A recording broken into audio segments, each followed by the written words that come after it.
Okay. Lingkod na tara, no? Lingkod na. Okay. Bismillah. Subhanaka la ilma lana illa ma 'allamtana innaka antal 'alimul hakim. Assalamualaikum warahmatullahi wabarakatuh. Okay, una-una, no? Okay, ito kadi. Yan, pasingan. Okay, isuot daw.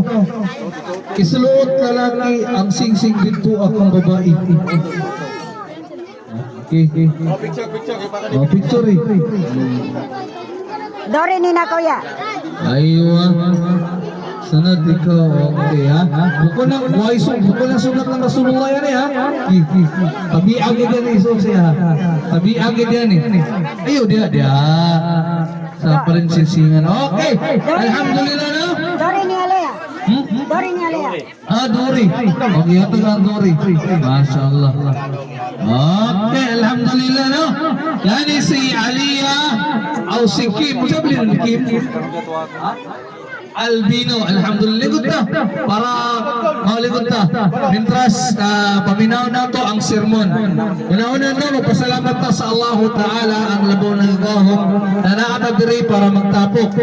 Nandito tayo para magkaisa, para saksihan ang pag-iisang loob ng dalawang tao sa ngalan ng Allah Ta'ala sa agama Islam, si Aliyah at si Kim. Ito inutos ng Allah Subhanahu wa Ta'ala ito na ang pag-asawa dahil may kabutihan ito. Una-una yung lalaki at saka babae ay hindi sila makagawa ng haram, forbidden. Yung magsasama sila ay hindi mag-asawa. Kaya ito mga batanon diha na ikakaya, mga dalaga, pag nakabati na mo gugma diha, pag nakarandam na kayo ng pag-ibig, kung makaya mo yung pagpakawin na. Ayaw ang kaguan ng mga binamahal mo yun, di ba? Anon, karon kay gisubo ni sa Allah Subhanahu wa Ta'ala sa Ginoo ng Allah. Ay kaayuhan na ni. Una-una, matagang ka o mga liwat. O kani siya, may mga rights ni siya.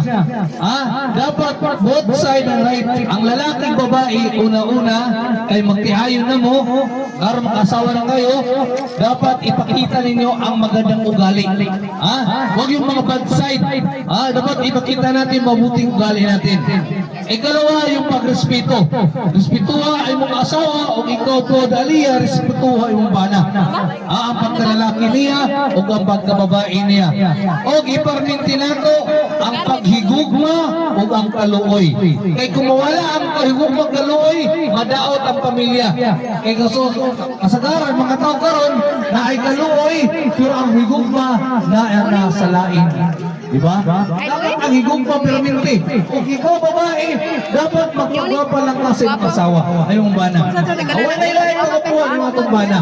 Kung ikaw po lalaki, kaning kamutan nimo na maprovide nimo ang tanan makaya nimo.